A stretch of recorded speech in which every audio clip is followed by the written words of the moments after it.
Për një të ardhme më të mirë të fëmijëve dhe të rinjve, është thelbësore të sigurojnë kushte për arsim cilësor dhe përfshirje të mëtejshme në kohë në tregun e punës.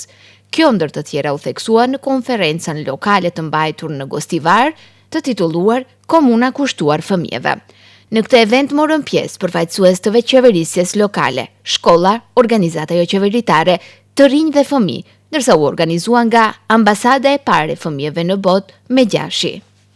Ако децата не се задоволни од она каде што живеат и работат и учат. Nëse fëmijët nuk janë të kënaqur me kushtet ku jetojnë dhe mësojnë, ata sigurisht se do të mendojnë të largohen. Nevojitet arsim cilësor dhe punësimi i tyre në kohë për t'i mbajtur ata këtu dhe për t'u dhënë mundësinë për të qenë qytetar aktiv dhe politik bërës.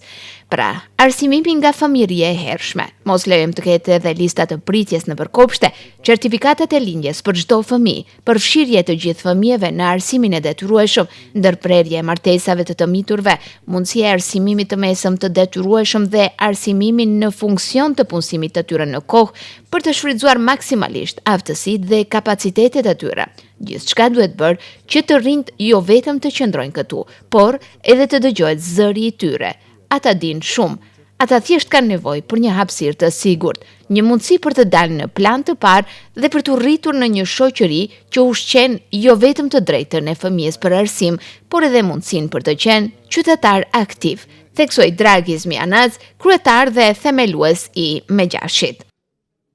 Ndërkaq i ftuar në këtë konferencë ishte edhe kryetari i komunës së Gostivarit Arben Taravari. Ai tha se komuna që drejton ai ka bërë shumë në drejtim të krijimit të kushteve për fëmijët dhe të rinjtë e qytetit, por asnjëherë nuk është mjaftueshëm. Sot si mysafir në këtë panel diskutim,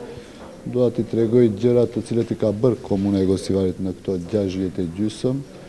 investimet në qerdhe për të përmirësuar kushtet në qerdhet në komunën e Gostivarit, gjithashtu investimet në shkolla, posaçërisht për fëmijët me nevoja të veçanta për cilët janë bërë kushte gatisen gjitha shkollat në komunën e Gostivarit, po ashtu edhe gjitha projektet me të cilët i kemi përmirësuar kushtet në shkollë për fëmijët dhe për të rinjt, po gjithashtu edhe qendrat rinore në të cilat kemi investuar goxha në periudhën e fundit dhe mendoj se jemi ndër komunat që më shumë t'i ka bërë në këtë drejtim. Kështu që e shohim edhe diskutimin të cilën do ta bëjnë panelistët dhe komuna e Gostivarit gjithnjë ka qenë e gatshme që të vazhdon dhe të krijon bashkëpunime të tilla, vetëm për të pasur cilësi më të mirë për fëmijët dhe të rinjt në komunën tonë.